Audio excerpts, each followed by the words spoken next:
Welcome to all. In this video, we are going to discuss the concept of K-maps. Generally, K means corner map. These are used to reduce the Boolean expressions. If there is a lengthy of expression by using K-map, we can simplify it easily. So coming to the types of K-maps, here we are having 2 variable, 3 variable, 4 variable K-map and up to 5 variable, 6 variable also we can use this K-maps. After a 6 variable we can't use this K-map. Why? Because it won't work efficiently. For that purpose, beyond 6 variable we need to use the tabular method for that. So 2 variable K map చూడాలంటే అసలు మనకి ఎన్ని cells require అవుతాయి అంటే coming to the number of cells 2 వేరియబుల్కి 2 power n అంటే ఇక్కడ n indicates the 2 అనమాట. అందుకని ఇక్కడ 2 కాబట్టి 2 square we require the 4 cells. ఓకేనా? అండ్ 3 వేరియబుల్కి 2 పవర్ 3 దట్ ఈస్ 8 సెల్స్ మనకు కావాలి. అండ్ 4 వేరియబుల్కి 2 పవర్ n అంటే 2 power 4 we require the 16 cells. ఓకేనా? ఆ సెల్స్ని ఇలా రాసుకోవచ్చు అనమాట. ఓకేనా? కాబట్టి ఇక్కడ ఒక ఎగ్జాంపుల్ తీసుకుంటే F of W comma X comma Y Z అంటే దీస్ ఆర్ ద వేరియబుల్స్ అనమాట. ఈ వేరియబుల్స్కి ఇది 4 వేరియబుల్ కే మ్యాప్ అని ఇది చూసే చెప్పేయచ్చు మనం. Sigma of sum min terms అయితే ఇచ్చారు మనకి. సిగ్మా అంటే మిన్ టర్మ్స్, 5 అంటే మ్యాక్స్ టర్మ్స్. మిన్ టర్మ్స్ ఇచ్చారు. ఈ 16లో ఎక్కడెక్కడైతే ఉన్నాయో అక్కడ వన్స్ ప్లేస్ చేసుకుందాం. ఓకేనా? కాబట్టి in this video I'm covering the 4 variable K map. 2 power 4 కాబట్టి 16 సెల్స్ కాబట్టి ఈ 16 సెల్స్ని ఇలా డ్రా చేసుకోవాలి. ఓకేనా? Before going to solve the problem here we should know some dos and don'ts regarding the K maps. అసలు డోంట్స్ ఏంటి అంటే జనరల్గా డయాగ్నల్ పేరింగ్ అనేది మనం ఇక్కడ చేయకూడదు అనమాట. డయాగ్నల్ పేరింగ్ అంటే సపోజ్ ఇలా ఒక 2 వేరియబుల్ కే మ్యాప్ తీసుకుంటే 4 సెల్స్ ఉంటాయి కదా, ఇలా 1 ఉంది అనుకోండి, ఈ రకమైన పేరింగ్ అనేది రాంగ్. ఓకేనా? This is the illegal grouping అనమాట. ఇలా పేరింగ్ చేయకూడదు. And next odd number of once కాబట్టి ఇలా 3 వన్స్ మనకి సెల్లో ఉన్నాయి అనుకోండి, ఇలా ఈ 3 వన్స్ ఉన్నప్పుడు నువ్వు ఇలా పేరింగ్ చేయకూడదు. ఆడ్ నెంబర్ ఆఫ్ వన్స్ అంటే 3s కానీ 5s కానీ 7 వన్స్ కానీ అలా మనం గ్రూపింగ్ చేయకూడదు. కాబట్టి diagonal pairing as well as the odd number of once pairing is the illegal grouping. కాబట్టి ఇవి రెండు కూడా గుర్తుంచుకోండి. మరి డూస్ ఏంటి? కే మ్యాప్లో వన్స్ ప్లేస్ చేయగానే అసలు largest possible group of once ఎక్కడైతే ఉంటాయో దాన్ని ఒక పేర్ చేయొచ్చు. ఓకేనా? అండ్ సెకండ్ది కార్నర్ పేరింగ్ చెక్ చేసుకోండి. అంటే ఫోల్డింగ్ మెథడ్ అనమాట. మనం ఈ కార్నర్స్ కనుక మ్యాచ్ అయితే వాటిని కూడా మనం పేరింగ్ చేయొచ్చు. ఈ ఎగ్జాంపుల్లో చెప్తాను అది. అండ్ ఐడెంటిఫై ద ఈపీఐ అంటే ఎసెన్షియల్ ప్రైమ్ ఇంప్లికెంట్. ఓకేనా? ఎసెన్షియల్ ప్రైమ్ ఇంప్లికెంట్స్ ముందుగా ఐడెంటిఫై చేసేసినా కూడా మన కే మ్యాప్ అనేది రిడెండెన్సీ లేకుండా కరెక్ట్గా వస్తుంది. ఇంతకీ ఏంటి ఎసెన్షియల్ ప్రైమ్ ఇంప్లికెంట్? అసలు ఎసెన్షియల్ ప్రైమ్ ఇంప్లికెంట్కి వెళ్ళబోయే ముందు అసలు ప్రైమ్ ఇంప్లికెంట్ అంటే ఏంటి, అసలు ఇంప్లికెంట్ అంటే ఏంటి అనేది చూస్తే ఇక్కడ డెఫినేషన్స్ చూడండి. జనరల్గా ఇంప్లికెంట్ ఏంటంటే గ్రూప్ ఆఫ్ వన్స్ని ఇంప్లికెంట్ అంటాం. ప్రైమ్ ఇంప్లికెంట్ అంటే లార్జెస్ట్ పాసిబుల్ గ్రూప్ ఆఫ్ వన్స్ని prime implicant. Essential prime implicant అంటే at least 1 minterm cannot combine in any other pair. ఓకేనా? ఇది అర్థం అవ్వాలి అంటే మీకు ఒక ఎగ్జాంపుల్ ఇక్కడ కన్సిడర్ చేసుకున్నాను. సపోజ్ ఇక్కడ 16 సెల్స్ ఉన్నాయంటే 4 వేరియబుల్ కే మ్యాప్లో ఈ రకంగా మనకు వన్స్ ఉన్నాయనుకోండి.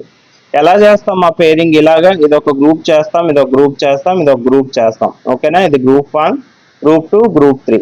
ఇందులో ఏది ప్రైమ్ ఇంప్లికెంట్, ఏది ఎసెన్షియల్, ఏది నాన్ ఎసెన్షియల్ ఎలా చెప్తాం అంటే చూడండి. Group 1 is the prime implicant and essential prime ఇంప్లికెంట్. ఎందుకంటే ఇప్పుడు ఈ 1 ఉంది, ఈ 1 దేంతో అయినా పేర్ అవ్వగలదా? ఓన్లీ దీంతో తప్ప ఇంకా దే గ్రూప్తో కూడా పేర్ అవ్వలేదన్నమాట. కాబట్టి ఇదేంటి? Essential prime ఇంప్లికెంట్. ఇది దీంతో తప్ప ఇంకా ఏ అదర్తో కూడా పేర్ అవ్వలేదు. ఇప్పుడు ఈ సెకండ్ గ్రూప్ చూడండి. It is a prime implicant and non essential prime implicant.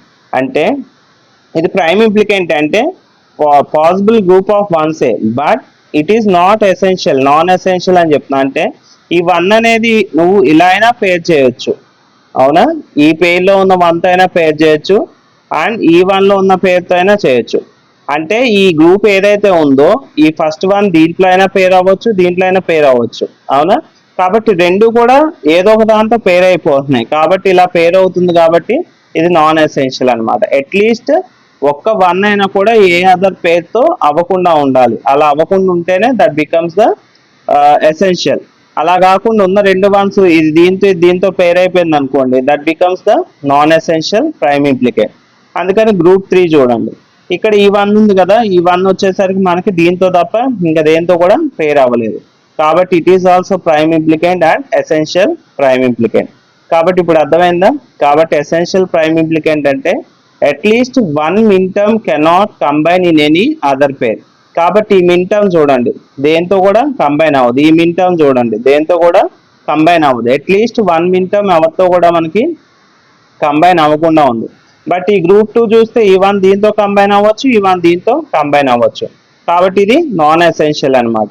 కాబట్టి this is about the essential and prime implicant as well as the prime implicant. కాబట్టి this you can expect for the 2 marks definitions also.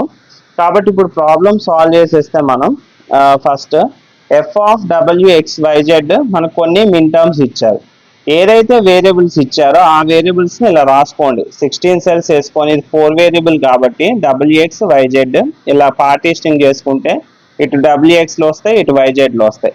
ఇవి ఎలా వేయాలి అంటే general గా 0 0 0 1 1 1 1 0 వేయాలి. ఇక్కడ 0 0 0 1 1 1 1 0 వేయాలి. జనరల్ గా మనం మోడల్లో రాసేస్తాం కదా 0 0 0 1 1 0 1 1 ఇలా వేయకూడదు మనం, ఓకేనా? 1 1 ఇక్కడ వేయాలి అండ్ 1 1 అంతా కూడా థర్డ్ దాని సెకండ్ దాన్ని థర్డ్ కి వేయాలన్నమాట. ఎందుకు ఇలా వేయాలంటే జనరల్ గా కే మ్యాప్స్ లో అడ్జసెన్సీ ప్రిన్సిపల్ సాటిస్ఫై అవ్వాలి. అంటే పక్క పక్కన రాసినప్పుడు చూడండి ఓన్లీ 1 బిట్ చేంజ్ మాత్రమే ఉండాలి. ఇప్పుడు 0 0 పక్కన 0 1 ఎందుకు రాసాము అంటే ఏం చేంజ్ ఉంది? 0 0 చేంజ్ లేదు, ఓన్లీ 1 బిట్ చేంజ్ ఉంది కాబట్టి this satisfies the adjacency principle. ఇప్పుడు 0 1 పక్కన 1 0 పెట్టాం అనుకో ఏమవుతుంది? 0 1 చేంజ్ ఉంది, 1 0 చేంజ్ ఉంది, అంటే 2 చేంజెస్ ఉన్నాయి, విచ్ ఈస్ నాట్ యాక్సెప్టబుల్ అనమాట. ఓకేనా? కే మ్యాప్ లో ఓన్లీ ఒక బిట్ మాత్రమే చేంజ్ ఉండాలి, 2 బిట్స్ కూడా చేంజ్ ఉండకూడదు. అందుకని మనం ఏం చేస్తామంటే 0 1 పక్కన 1 0 రాయాలి. 0 1 పక్కన ఏం ప్లేస్ చేయాలమ్మా? 1 1. ఇప్పుడు చూడండి 0 1 పక్కన 1 1 పెడితే ఇది కామన్, ఈ ఓన్లీ సింగిల్ చేంజ్ మాత్రమే ఉంది, ఓకేనా? అడ్జసెన్సీ సాటిస్ఫై అవుతుంది. కాబట్టి దానికోసం ఏంటంటే 0 1 పక్కన 1 1 తర్వాత 1 0, కాబట్టి ఇది common, only single bit change. కాబట్టి only single bit change adjacency ఉండటం కోసం మనం ఈ విధంగా రాయాలి. ఇంకా సేమ్ మేనర్ ఇది కూడా ఇలాగే రాస్తాం. కాబట్టి దీని నుంచి సెల్ రిప్రజెంటేషన్ ఎలా అంటే 0 0 0 0 అంటే ఈక్వల్ అండ్ డెసిమల్ ఈక్వల్ ఎంత 0, 0 0 0 1 అంటే 1, 0 0 1 1 అంటే 3, 0 0 1 0 అంటే 2, ఓకేనా? కాబట్టి ఇలా రాస్తే మనకి 0 1 0 0 అంటే 4 5 6 7 8 9 10 11 12 13 14 15, ఓకేనా? ఇలా సెల్స్ అనేవి రిప్రజెంట్ చేయాలి. Representation of 4 variable K map కూడా ఇంపార్టెంట్. రిప్రజెంట్ చేశాక వన్స్ మనం ప్లేస్ చేయాలి. కాబట్టి ఏమేమి ఇచ్చారో అవి ఇక్కడ ప్లేస్ చేయండి. 0 ఇచ్చారు 1, నెక్స్ట్ 1 దగ్గర 1, 2 ఇచ్చారు 1, 4 5, ఏమేమి నెంబర్స్ ఇచ్చారో ఆ పొజిషన్స్ లో వన్స్ ప్లేస్ చేసుకోండి.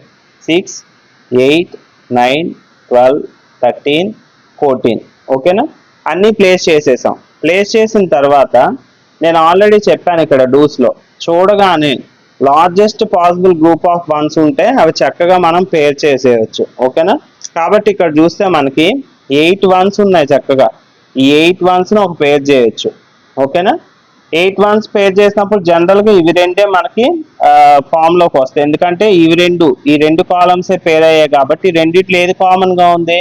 0 0, అంటే ఇదే కామన్ ఉంది. అంటే వీటిని ఎలా రాస్తాం? 0 0 అంటే మీకు ఇంకా క్లియర్ గా అర్థం అవ్వాలంటే 0 0 అని ఇవన్నీ YZ టర్మ్స్ కదా, కాబట్టి Y బార్ Z బార్, ఇది వచ్చేసరికి Y bar Z YZ YZ bar, ఓకేనా? కాబట్టి రెండిట్లో కామన్ ఏముందమ్మా? Y బార్ ఉంది. కాబట్టి answer for this pairing is Y bar. Next ఇప్పుడు ఇక్కడ 3 వన్స్ ఉన్నాయి. ఇలా 3 వన్స్ మనం పేర్ చేయొచ్చా? చేయకూడదు. కాబట్టి ఏం చేయాలి? జనరల్ గా ఈ 2 వన్స్ ని పేర్ చేయడానికి చూస్తారు. ఈ 2 వన్స్ ని పేర్ చేస్తే కంటే కార్నర్ పేరింగ్ అవుతుందా లేదా చెక్ చేసుకోమని చెప్పాను. కాబట్టి చూడండి ఇలా ఫోల్డ్ చేయొచ్చు అనమాట మనం పేపర్ ని, ఓకేనా? ఇలా కార్నర్ పేరింగ్ కాబట్టి ఎలా అయితే పేపర్ ని మనం ఇలా ఫోల్డ్ చేస్తామో అలాగా ఈ టేబుల్ దీన్ని ఇలా ఫోల్డ్ చేస్తే మనకి ఏమవుతుంది, ఈ రెండు సీన్లోకి వస్తాయి. ఎవరు కామన్, ఇది ఇలా ఫోల్డ్ అయింది కాబట్టి YZ bar Y bar Z bar, ఇందులో కామన్ టర్మ్ Z బార్. ఈ రెండు రోస్ కి సంబంధించింది కాబట్టి ఇది ఇక్కడ ఏది కామన్ ఉంది, W బార్. కాబట్టి ఈ టర్మ్ కి ఏమవుతుంది, W బార్ ఇలా ఫోల్డ్ చేసినప్పుడు Z బార్. ఓకేనా. మరి ఇక్కడ ఇంకో వన్ ఉంది, ఇలా సింగిల్ గా ఫోల్డ్ చేసే కన్నా కూడా మళ్ళీ దీన్ని డబుల్ కార్నర్ చేయొచ్చు అనమాట ఇలా. ఓకేనా. ఇలా పేరింగ్ చేయండి, చేసినప్పుడు ఇందులోంచి ఏది కామన్ వస్తుంది, మళ్ళీ Z బార్. ఈ రెండిట్లోంచి మనకి ఏమొస్తుంది, X. కాబట్టి X Z బార్. ఓకేనా. The expression for this equation is Y bar plus XZ bar plus W bar Z bar. This is the answer for the K map అన్నమాట. ఓకేనా. And ఇంకొక important point ఏంటి అంటే, general గా మనకి all once ఉన్నాయనుకోండి, 16 cells లో అన్ని ఉన్నాయంటే అవుట్పుట్ బికమ్స్ ద 1 అనమాట, గుర్తుంచుకోండి. కాబట్టి ఎప్పుడైతే ఇప్పుడు 2 వేరియబుల్ K మ్యాప్ అనుకో, ఎన్ని సెల్స్ కావాలి, 4 cells. అన్ని వన్స్ ఉన్నాయనుకోండి, ఇక్కడ ఏమవుద్ది, అవుట్పుట్ బికమ్స్ ద 1. ఓకేనా. ఇప్పుడు 3 వేరియబుల్ K మ్యాప్ తీసుకో, 2 power 3 అంటే 8 cells.